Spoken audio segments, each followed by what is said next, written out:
Eh bien, bienvenue sur ce cinquième numéro déjà du Petit Plateau. Le Petit Plateau, c'est le podcast vélo qu'il faut évidemment écouter. Le podcast qui va aujourd'hui, vous présenter une course assez récente, mais une course qui a déjà gagné le cœur des suiveurs de vélo. C'est la course au chemin blanc, les Strade Bianche. Tu vas d'ailleurs nous en parler un petit peu plus, Damien. Oui, bonjour à tous, bonjour Romain, bonjour Alexis. Bonjour. Donc l'Estrade, c'est la première finalement des deux étapes de l'intermède italien là qu'on va connaître entre toutes les classiques belges. Donc une course magnifique, hein, mais qui est assez atypique finalement par ses routes, comme tu l'as dit Romain, ces célèbres routes blanches, et aussi par le profil du coureur qui peut l'emporter. On a eu du Cancellara ou du Pogacar, on a eu du Benoît ou du Alaphilippe. Donc finalement, on voit qu'on peut voir triompher des durs miles ou alors des mecs qui ont pas mal de punch. La dernière montée versienne, on l'a déjà vu, peut être le juge de paix. Alors je pense qu'on se souvient tous et on va s'en souvenir très longtemps de l'attaque foudroyante de Van Der Poel en 2021 qui a laissé Alaphilippe sur place. Mais avec la génération actuelle, la montée versienne, ça peut aussi être genre un petit tour d'honneur quand on part de plus loin, comme l'a montré Pogacar avec un solo de 50 bornes pardon, l'année dernière. Et alors, pour le reste, je vais pas non plus vous faire l'injure de détailler tout le parcours, hein. On connaît un peu tous la course. Et tu le disais, cette course, elle est récente. Ça va être sa 16e édition. Et pourtant, elle a su se faire une place dans le calendrier, une belle place dans le calendrier. Et elle devient même une des plus importantes, je pense, de la saison, que les coureurs aiment beaucoup. Alors à ce sujet, Alexis, de sa place dans le calendrier, je pense que toi, tu aurais aimé qu'on parle d'un débat qui anime régulièrement les réseaux sociaux et qui Mhm. va certainement réarriver très Comme chaque année. prochainement. Voilà, comme chaque année. L'Estradé, sixième monument ou pas? Alors, je te réponds directement, Vas-y. non. Non, pas un sixième monument, mais tout de même, la question mérite d'être posée et la réponse mérite d'être nuancée. Parce que quand on regarde la définition d'un monument, on parle de courses d'un jour les plus prestigieuses, les plus compliquées ou les plus longues et les plus anciennes. Alors oui, indéniablement, pardon, les stradées ne sont ni assez longues ni assez anciennes. Ce serait quand même surprenant de pouvoir dire que Philippe Gilbert, par exemple, vu qu'il a gagné les stradés, a gagné 5 monuments différents. Ça le mettrait en quelque sorte dans la liste de ceux qui ont gagné 5 monuments, alors que les stradés n'existaient pas autant de ceux qui gagnaient 5 monuments. Je parle bien entendu de Merckx, Van Looy et de Vlaming. Par contre, elles sont très compliquées et puis surtout très prisées. On parle de distance et d'ancienneté, mais tout de même, selon moi, l'attribut principal d'une course prestigieuse, c'est le prestige. Et le moins qu'on puisse dire, c'est que les stradés sont sollicités par le public, par les équipes, par les sponsors et puis surtout par les coureurs. Les coureurs eux-mêmes parlent d'Estradé comme d'un sixième monument et les plus grands noms du peloton, tu l'as dit, l'ont ajouté à leur palmarès. On a des coureurs de grand tour comme Pogacar, mais aussi Bernal qui n'est pas passé loin, qui veulent avoir l'Estradé à leur palmarès. C'est quand même assez édifiant. Le journal L'équipe avait sondé une centaine de coureurs World Tour et 53% des sondés considéraient l'Estradé comme un monument, enfin, considéraient que ça mériterait d'être un monument. Alors, pour moi, lorsqu'on parle de prestige, il n'y a pas vraiment de meilleur argument que l'avis d'un coureur, personnellement. Alors oui, la question mérite d'être posée, mais un monument mérite d'être spécial. Si on offre le terme monument au Stradé, après, qu'est-ce que l'organisateur de l'Amstel va dire de la Classica San Sebastian et on s'en suit. Bref, le terme monument, pour moi, doit garder un peu de sa saveur et ouvrir la boîte de Pandore, pour moi, ça risque de renfermer cette saveur. Donc oui, voilà, les classiques, on le vend en poupe. Les coureurs veulent toutes les gagner. On avait un Pogacar qui veut gagner toutes les classiques, un Van Aert, il s'en cache pas, il veut gagner toutes les classiques. Donc pour moi, il faut faire quelque chose parce que l'Estrade et les autres classiques sont super plébiscités. Donc, monument, non, mais il faut innover ou plutôt rénover, car bien évidemment, Je vois où tu vas, je vois où tu vas. parce que bien évidemment, je suis plus que favorable à l'idée de réhabiliter la Coupe du Monde avec entre 10 et 15 classiques sur la saison, dont les monuments, et un maillot distinctif. Je pense que ça ferait, surtout avec les coureurs et le peloton actuel, ça ferait un combat magnifique tout au long de la saison. Avec un beau maillot à la clé, ce serait vraiment très très sympa. Moi, si je peux vite réagir sur deux petits points. Premier point, tu parlais du maillot distinctif. Tu avais fait un sondage il n'y a pas longtemps sur Twitter. Oui. Enfin, un sondage, je me demandais quels étaient les plus beaux maillots et je l'avais mentionné en troisième position. Donc, faut te dire comme je tiens à cette Coupe du Monde. Donc, je vote pour toi. Euh, Par contre, alors, je suis tout à fait d'accord avec toi que ça ne peut pas être un sixième monument. Sur tout ce que tu as dit, je suis d'accord avec toi. Mais, c'est paradoxal, mais tu viens peut-être de me convaincre de l'inverse. Parce que Oui. Gilbert avec 5 monuments, ce serait beau. Oui, en effet. La question qu'on peut se poser, c'est aussi, est-ce qu'on a besoin finalement d'un 6e monument, hein? Bah C'est un non. petit peu ça Ouais. et je suis assez d'accord avec les arguments avancés, par Alexis. C'est-à-dire que c'est une course magnifique, très prisée, mais il y a trop de décalage avec les vrais monuments, je trouve, pour en faire, en tout cas à l'heure actuelle, un 6e monument. Après, si effectivement il fallait vraiment pointer un 6e monument, quelle serait la course alors selon vous qui mériterait ce surnom? Oh, la flèche brabançonne. Non, non, plus Bien sûr. sérieusement, plus sérieusement, moi j'aurais tendance à dire l'Amstel. Ben, voilà, moi, l'Amstel, je comprends pour les raisons que j'ai évoquées, enfin, non, pas pour les raisons que j'ai évoquées, mais pour les raisons principales d'un monument, c'est-à-dire l'ancienneté et la longueur de la course. Après, comme je le dis, pour moi, l'argument principal d'une course prestigieuse, c'est le prestige. Et j'ai l'impression que les Stradés sont plus prestigieuses à l'heure actuelle que l'Amstel. Après, pour moi, les deux, enfin, pour moi, si on donne le terme monument au Stradé, il faut le faire à l'Amstel aussi. Donc, c'est vraiment pour ça que j'ai pas envie de le faire.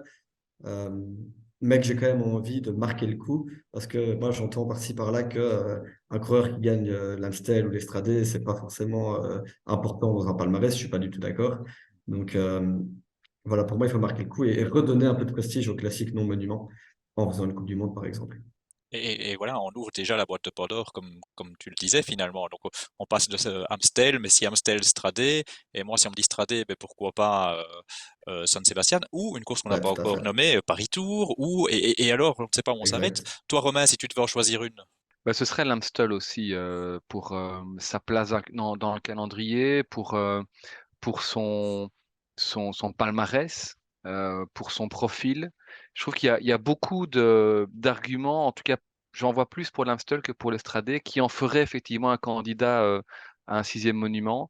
Je dirais l'autre course à laquelle je pensais, c'est plutôt Paris-Tours, tu l'as cité. Mhm. C J'aime bien comme ils ont, transformé finalement cette course ces dernières années. Après, ça restait effectivement un monument, c'est pas un monument, mais si ça devait devenir un monument, c'était une course qui au départ était, plutôt pour les sprinteurs. Donc, Mhm. c'était intéressant aussi d'avoir, peut-être, un monument pour sprinteurs. C'est surtout que, Paris-Tours en fait c'est une des plus vieilles courses, hein, elle date du 19e siècle déjà, donc, rien que ça, c'est 1896. voilà, ça apporte déjà quelque chose, ça apporte le poids de l'histoire évidemment sur le palmarès, sur le profil. Donc, l'Amstel en 1, Paris-Tours en 2, mais par défaut. Après et on tourne autour évidemment, mais, je pense qu'une solution effectivement, ce serait de conserver ces monuments, qu'on aime et qu'on chérit, de ne pas toujours vouloir en ajouter et en ajouter, en ajouter, mais par contre effectivement de créer ou de recréer plutôt une coupe du monde avec, 10-15 courses, qui, bah, forcément allieraient les monuments aux plus belles courses, du calendrier en dehors de celle-ci. Bah, dans cette Coupe du Monde, ce serait une course importante, l'Estradé. Maintenant, pour peut-être clôturer ce débat sur les monuments, l'Estradé amène quand même quelque chose aussi qu'on n'a pas ailleurs. Alors, pour ou contre, Mhm. Patrick Lefebvre, il est contre, en tout cas, surtout si ça se fout dans des grands Ouais, tours. c'est ça.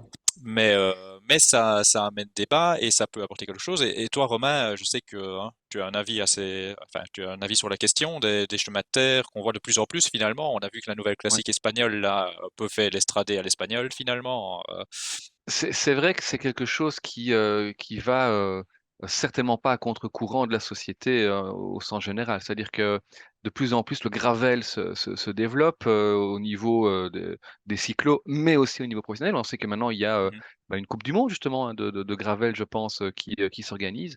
Hem, J'aime beaucoup, ce genre de course, tu as cité la course espagnole, donc la Classica Jaén, bah, Paris-Tours, on l'a évoqué aujourd'hui, Paris-Tours, toute une partie se fait dans des chemins de vigne. Il y a le le trop gros, Trobroleone, ouais. qui se fait Mhm. aussi dans des chemins au nom breton dont je ne me risquerai pas à le prononcer, mais, qui est aussi une particularité, locale. Le problème, c'est que ça apporte quelque chose indéniablement, mais il faut pas non plus que ça dénature évidemment complètement Mhm. le cyclisme sur route. Donc tant que ça reste par petites doses pour certaines courses, ça me semble bien. Je pense que c'est quelque chose qui apporte quelque chose évidemment en termes de spectacle au cyclisme actuel. C'est quelque chose qui suit finalement un intérêt de la part du public, peut-être aussi effectivement de la part des coureurs, mais il faudrait voir à ne pas exagérer. Et je pense que là maintenant, avec 5, 6 courses étalées sur l'ensemble de l'année qui proposent ce genre de parcours, ça me semble pas mal. Mhm. Ouais. Ouais, et tu parlais de la Coupe du monde de gravel avec pas mal enfin pas mal, quelques coureurs du peloton sur route qui s'y sont essayés et qui aiment beaucoup, hein. Ouais, ouais. Ouais. Ah bah, 9 coureurs du top 10 des championnats du monde de gravel venaient de la route. Ah oui, ouais. D'ailleurs, Vermeersch a gagné avec un vélo de route. Vermeersch, ouais. Ouais. Vermeersch. Il a gagné avec un vélo de route et pas un vélo de gravel. Ah, ça je savais pas. Je savais qu'il avait Ouais. gagné, mais je savais pas ça. Mhm. Ouais. Ben moi, mon avis là-dessus, en fait, j'aime beaucoup, mais vraiment beaucoup, et ça me gêne pas qu'il y en ait, alors pas 30 sur l'année, mais ça me gêne pas qu'il y en ait beaucoup. Là où je suis un peu plus mesuré, c'est quand ça vient dans des courses à étapes. Euh, alors, je milite par exemple pour les pavés sur le Tour chaque année, parce que pour moi, un coureur doit être complet, etc. Ce qui m'embête plus avec les chemins de terre, c'est le facteur chance, en fait. Alors, le facteur chance sur une course d'un jour, c'est un peu embêtant, mais bon, voilà. Mais sur un grand tour où tu te prépares pour toute l'année pour viser un truc sur 3 semaines et où tu vas perdre à cause de crevaison toute chance de bien figurer, là c'est un peu plus embêtant, je trouve. Et ce n'est pas parce qu'on est belge et que Remco Evenepoel déteste ça. Mhm. Moi, moi, j'ai pas vraiment, moi, je suis pas sûr d'avoir un avis très clair sur la question. En fait, pour moi, le débat, c'est ça, faut se demander si ça fait partie du cyclisme comme les pavés. Et alors, si oui, ben oui, de temps en temps, on peut en mettre sur les grands tours, de temps en temps, une fois tous les 5, 6 ans. Ou alors, est-ce que c'est une autre discipline comme le cyclocross, et c'est du gravel, donc en l'occurrence. Et alors, dans ce cas-là, ben non, pas forcément, ça n'a pas forcément sa place sur les grands tours. Par contre, je sais que c'est difficilement faisable, mais moi, ce que j'aimerais beaucoup, c'est en faire un bloc comme les Flandriennes, en fait. J'aimerais bien un bloc flandrien, un bloc plus de montagne avec la Lombardie, le Mont Ventoux Challenge, etc. Et puis un bloc chemin de terre avec l'Estradé, la nouvelle Estradé espagnole et autres. Je trouverais ça très intéressant, mais je suis pas sûr que ce soit faisable. Ben, le calendrier va être bouleversé. Oui. Enfin, on annonce en Oui, tous tout les à cas fait. un bouleversement du calendrier l'année prochaine Ouais. avec des courses qui ne pourront plus se chevaucher. Ça veut dire aussi qu'il y a des courses qui vont sans doute disparaître, d'autres qui vont peut-être être rétrogradées de niveau, mais pas d'un ou deux niveaux, mais de manière plus forte. Mais effectivement, je pense que ça peut être intéressant d'avoir des blocs comme ça. Permet aux coureurs de pouvoir se préparer et quelque part, on a à ce moment-là la possibilité effectivement de pouvoir s'en donner un cœur joie dans ce genre de terrain qu'on aime. Quand je dis on, je parle de manière générale, hein, les coureurs notamment en premier lieu. Mais après, effectivement, sur les grands tours, et là je rebondis sur ce que disait Damien, euh, je pense qu'une étape de pavé sur un Tour de France, c'est celle qui est peut-être la plus jouissive quand on regarde à la télévision. Hein. C'est peut-être encore plus qu'une étape de haute montagne, c'est dire. Mhm. Mais si on commence à en mettre 3 sur le tour, là, ça ne va plus. Ça Mhm. devient déraisonnable. Pour, je pense qu'il y a un seul argument qui tient la route et en tous les cas qui est qu'on peut mettre sur le côté. Tu l'as cité, c'est effectivement le facteur chance. Tu peux pas te permettre d'avoir 3 étapes sur 20 jours de course où que tu sois en forme ou pas, peu importe, tu peux tout perdre. Mhm. Une, ok, trois, ça Une devient beaucoup. et de temps en temps, parce que pour moi, un parcours d'un grand tour, ça doit être varié. Moi, j'ai aucun souci à ce qu'une année soit très très montagneux et l'année d'après plutôt pour les rouleurs, enfin rouleurs grimpeurs bien sûr. Et de temps en temps, ouais, du pavé, mais pas chaque année quoi. Ouais, pour moi, ça doit Ouais. être varié. Parce qu'il faudrait pas tomber non plus dans le travers inverse hein, et de se dire, on l'a déjà vu sur le Giro, parfois sur la Vuelta, où on a une belle arrivée en altitude par exemple, mais on va encore rajouter 500 mètres. Hein, Mhm. la planche de Belleville, c'est le meilleur exemple. Ben voilà, tu arrives à la planche de Belleville, c'est déjà très bien. Il y a encore cette dernière rampe sur du gravier à du 24%, c'est une catastrophe. Alors, ça donne du spectacle, c'est vrai, mais il faudrait pas que systématiquement, quand on a une arrivée en altitude, on aille rajouter des machins pareils. Tant que ça reste l'exception, ça reste magnifique. Si ça devient la norme, c'est plus intéressant. Ouais, c'est ça. Et Comme pour tout le tout. problème est là, parce que c'est magnifique et que donc on va dans la surenchère parce que les organisateurs veulent en mettre. Et puis, Et puis, ce qui est bien avec l'Estradé Bianche, finalement, c'est que l'Estradé Bianche sont belles à regarder d'hélicoptère. parce qu'il y a les paysages toscans autour, c'est cette fumée blanche, plus encore que de les voir de la moto, hein. À Mhm. Paris-Roubaix, on, on pourrait tout regarder de la moto finalement, parce qu'on est dans la course. L'Estrade Bianche, ça fait partie du décor, ça fait partie de cette image de rêverie quelque part du nord de l'Italie. Alors, si on revient pour cette édition 2023 d'Estradé, j'aimerais savoir, Damien et Alexis, quel serait votre prono, sachant bien évidemment que on aurait tous pointé Tadej Pogačar, qui était en grande forme ces derniers temps, mais Tadej Pogačar qui a préféré réorienter sa préparation vers Paris-Nice. Et puis dans la foulée, on a aussi appris évidemment Wout van Aert, malade, serait absent lui aussi. Ça signifie quoi? Ça signifie que l'Estradé n'attire plus, Damien? Je sais pas si on peut dire que Estradé n'attire plus. En tout cas, ce que je voudrais dire, c'est que moi, ça m'attriste beaucoup, ce rendez-vous manqué entre les trois. Moi, je faisais une joie de voir le premier affrontement entre les trois fantastiques. On avait déjà eu un affrontement manqué entre Remco et Pogačar sur l'UAE Tour. Voilà maintenant qu'on loupe celui-ci. Donc ça, je suis un peu déçu. Sur le fait que ça n'attire pas Pogačar, je pense qu'il a décidé qu'il veut gagner toutes les courses. Donc il a déjà gagné celle-ci, il ne la fait pas. Van Aert l'a déjà gagné aussi. Est-ce que ça joue ou pas sur le fait qu'il est absent? Est-ce que c'est vraiment la maladie? Est-ce qu'il vise quelque chose à Tirreno? J'ai un peu du mal à me faire une idée là-dessus. Mais pour un petit peu voilà, ajouter un élément à ce que je disais en début d'émission, en fait, on voit là la différence entre un monument et l'Estradé. C'est-à-dire que, comme dit Damien, Pogacar et Van Aert ont déjà gagné l'Estradé, Van der Poel aussi. Mhm. Et voilà, est-ce que c'est une course qu'ils vont essayer de gagner 2, 3, 4 fois alors que leurs objectifs sont plus loin dans la saison? En fonction de leur planning, de la suite de la saison, ils vont peut-être préférer les skipper là où ils skipperont jamais le Round ou Roubaix. Donc c'est peut-être là en fait encore une différence entre un monument et l'Estradé. Ouais. Après, pour revenir sur Van der Poel, ben, quand on additionne Stradé et Van der Poel, ben, forcément, oui, c'est toujours un favori. Mais pour moi, rien n'exclut que Van der Poel ne soit pas non plus à 100%, Mhm. même s'il va se donner à 100%, mais c'est quelque chose de différent. Il sera peut-être pas à 100% pour deux raisons. Déjà, c'est peut-être tout à fait possible que lui aussi ait pris quelques jours de retard dans sa préparation, que ce soit à cause de son dos, on ne sait pas très bien ce qui se passe, ou bien parce qu'il aurait pris quelques jours de repos suite à son championnat du monde, ce serait totalement mérité. Et puis aussi parce que, comme je dis, ses objectifs ne sont pas là. Donc forcément, dans sa préparation, il ne va jamais viser d'être à 100% pour l'Estradé en 2023. Là où d'autres coureurs qui ont le profil pour gagner l'Estradé, ben, ils vont peut-être se dire que s'ils veulent ajouter une belle course à leur palmarès, ben, c'est peut-être plus intelligent de viser l'Estradé cette année plutôt que les monuments qui seront plus loin dans la saison. Mais il y a plein de coureurs qui pourraient être très intéressants dans l'emballement final.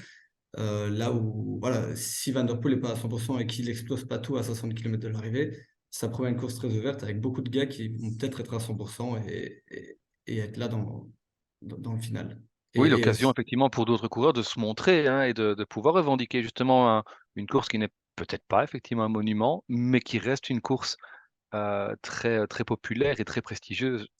c'est ça. Et puis évidemment, il y a les Jumbo qui seront là présents en nombre. Est-ce que Van der Poel saura faire face à leur supériorité numérique? Rien n'est sûr.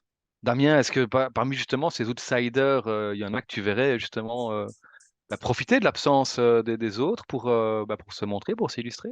Oui, oui, oui, ben, il y en a beaucoup selon moi, et en dehors de la forme de Van der Poel qui est incertaine, il va aussi, paradoxalement, à mon avis, avoir plus dur à l'emporter en l'absence de Van Aert et Pogačar que si ces deux-là étaient là. Là, Ouais, il va pas pouvoir contrôler tout seul, et je sais pas très bien qui voudrait rouler avec lui et l'amener euh, à Sienne dans la dernière montée. Donc je pense que ça va c'est vraiment être clair. difficile pour lui en fait. Alors je vais pas non plus comme Alexis tous les lister, mais bah, la Jumbo effectivement, on voit que leur qualité et leur surnombre peut jouer en faveur d'un Benoît par exemple qui l'a déjà gagné, ou d'un autre. Tratnik est très fort, je sais pas s'il sera au départ, mais voilà. Ouais. Et après, bah, je vais plutôt le citer dans mes pronos. J'étais parti pour mettre deux favoris pourtant cette fois-ci, hein, mais je garde mon nom pour les pronos. Je sais pas si on y va maintenant pour les pronos ou si on fait Ah encore un ben, petit tour. on peut y aller. C'est l'occasion d'ailleurs de rappeler pour ceux qui nous regardent et qui nous écoutent qu'ils peuvent eux aussi jouer, hein. Donc vous mettez deux noms en commentaire à la publication sur Twitter si possible, avec un vainqueur potentiel. Si ce gars gagne, vous marquez 2 points. Et puis aussi un joker. Comme ça, si c'est le joker qui gagne, ben, vous marquez 1 point. Et donc, Damien, quel serait ton favori et puis ton joker alors pour l'Estradé? j'avais choisi sécurité parce qu'on est tous à zéro, hein. Nous, comme les Ah auditeurs, ouais. pour l'instant, on est tous à zéro. Je me dis, il faut commencer à mettre du point. Donc, j'étais parti sur Van Der Poel à la Philippe, mais je vais pas faire ça. Je vais même pas jouer à des deux en favori. Je vais mettre Mohoric en favori. Ah, Et en et en joker, joker? à la Philippe quand même. Ben moi, les deux, c'est parti de ma petite liste hein, de gars qui peuvent gagner. J'ai pas envie de mettre Van Der Poel, déjà parce que j'ai envie de jouer et parce que, en effet, je pense aussi qu'il y a plusieurs éléments contre lui. À tous les coups, il écrase tout le monde, hein, mais bon, voilà, on a envie de jouer. Donc, moi, je vais mettre en numéro 2, donc en joker, Quinn Simons, et en Ouais. favori, Jan Tratnik, Ah, que je vois monstrueux cette saison avec Jumbo, et puis avec la présence d'Attila Walter et Benoît notamment, je pense qu'ils vont faire mal. Ah, pour être ouais, ouais, monstrueux, ouais. je m'excuse juste un tout petit aparté, quand on a vu les courses ce week-end, il caresse les pédales, hein. Il sait pas Ah qu'il ouais, attaque, il bah, se retourne. Oh, mais ça suit pas derrière, je vais un petit peu ouais. freiner. Ah Ouais, ouais. Mais il ouais, était déjà fort chez Bahreïn, alors imaginez chez Ah oui, oui, Jumbo. bien sûr, ouais, tout à fait. incroyable. Toi, Romain, Mais justement, c'est marrant que tu parles de Tratnik et de Jumbo parce que on est peut-être, et c'est quelque part logique, influencé par le week-end d'ouverture hein, qui vient de se dérouler et dans lequel on a vu effectivement les abeilles de Jumbo imbattables. À l'inverse, pour revenir un court instant sur Van Der Poel, il est dans une équipe qui pour l'instant tarde à démarrer sa saison. Hein. Alpecin n'a encore rien gagné cette année. Ils se sont montrés à 2 ou 3 occasions, mais on l'a encore vu sur le Samin. Ben, de Bond peut-être le plus fort à l'avant et qui chute finalement dans les derniers mètres. Donc ils n'ont pas de chance. Et c'est vrai que pour une course de reprise avec une équipe qui ne tourne pas vraiment bien, là où spontanément j'aurais été mettre Van Der Poel en favori, ben, je crois que je vais suivre votre avis à tous les deux et je ne vais pas le citer ni en favori ni en joker. De toute façon, on rappellera que on est joueur, on aime évidemment prendre des risques. Si vous voulez avoir des pronos et savoir où miser exactement, on vous conseille plutôt d'aller voir le Big Gear d'Enzo, voir notre ami Sacha sur le Clubhouse d'Unibet notamment. Mais donc, non, pour revenir ici à mes pronos, je vais citer 2 noms que vous avez cités aussi. Je vais citer Mohoric comme favori. Parce Ouais. que je pense qu'il est déjà en bonne forme, il l'a montré déjà ce week-end. C'est un tempérament offensif. Et alors, je vais citer un autre coureur que vous avez cité aussi pour Joker, c'est Jan Tratnik, qui effectivement m'a tapé dans l'œil depuis le début de la saison, notamment ce week-end, et qui va être là dans une équipe Jumbo avec un Benoît, hein, c'est peut-être les deux leaders de l'équipe, mais Benoît venant de gagner Kurn, peut-être qu'on jouera du coup la carte C'est de fort possible. Tratnik chacun à son au tour. Stradé. Donc Mohoric en favori et Tratnik C'est vrai que en Maurice, je le joker. vois bien aussi, j'en avais parlé notamment au Clubhouse. Est-ce que vous, un gars comme Vlasov, vous l'imaginez pouvoir Non. gagner cette course? Ah, Non? c'est Pourquoi pas? c'est un gars très très très intéressant, je trouve. En fait, ouais, l'année passée, je me rappelle quand même son début de saison, il était incroyable. Ouais, Sur puis sur la le partie tour de gravel, la ouais, sur le tour de la communauté de Valence, il avait mis 1 minute 30 à Evenepoel Ouais. sur une partie gravel en plus, 2 donc kilomètres, Sur hein, une ouais. partie gravel, ouais. Ouais, Et après, sur les courses dures, à Liège, il m'avait bluffé à Liège, hein. On oublie souvent que c'est lui qui part tout ouais, seul et c'est qui clair. essaye derrière Remco. Bon, au final, sa place, du tout coup, à il se fait fait. reprendre et on l'oublie un peu, mais très costaud. Mais je pense que pour Vlasov, on a un mois trop tôt, justement. Comme il a le Peut-être Peut-être. aussi. Giro en ligne de mire, il peut pas être dans un pic de forme à l'heure actuelle. Il pourra pas être non plus dans un mois, mais enfin, sa forme va arriver crescendo, je pense. Donc, je ne le vois pas. Bon, après, il va pas rouler en roue libre, je pense, l'Estradé, hein, mais je ne le vois pas. Surtout que il a un bon petit sprint, mais par rapport à des Mohoric et des Tratnik, par exemple, je pense que c'est un cran en dessous. Mais sinon, peut-être, je profite pour faire un peu d'autopub, hein. Peut-être que ce sera un Scandinave ou un Britannique qui va s'imposer, ou un Belge, hein, je vais me donner des chances aussi. Donc je dis ça pour ceux qui n'ont pas suivi. Moi, je vous encourage aussi à suivre le nouveau projet là que j'ai lancé avec mes deux compères et avec d'autres personnes encore, de revoir le cyclisme par nation. C'est quelque chose que Ouais. j'aime beaucoup. À découvrir sur le compte Twitter de Damien, hein. Dame Oui, c'est ça. 3-2-1-0, comme ça, vous le verrez. De toute façon, vous êtes sur le compte du petit plateau, tout est indiqué. vous le verrez assez facilement. Mais en tout cas, merci pour ces pronos. On espère qu'on va un peu marquer des points Ce serait cette bien. fois-ci. On espère évidemment que nos suiveurs, nos internautes vont également pouvoir s'illustrer sur l'Estrade Bianche, qui nous promettent une course en principe très ouverte. On l'espère aussi ouverte que le week-end d'ouverture. Merci de nous avoir en tout cas écoutés. Et on se retrouve très vite parce qu'à partir de maintenant, on l'a déjà dit, mais on va enchaîner les courses et pas n'importe lesquelles. À très vite, Alexis, Damien, merci beaucoup et à Merci bientôt. beaucoup. À Merci à tous, à bientôt. bientôt. Salut.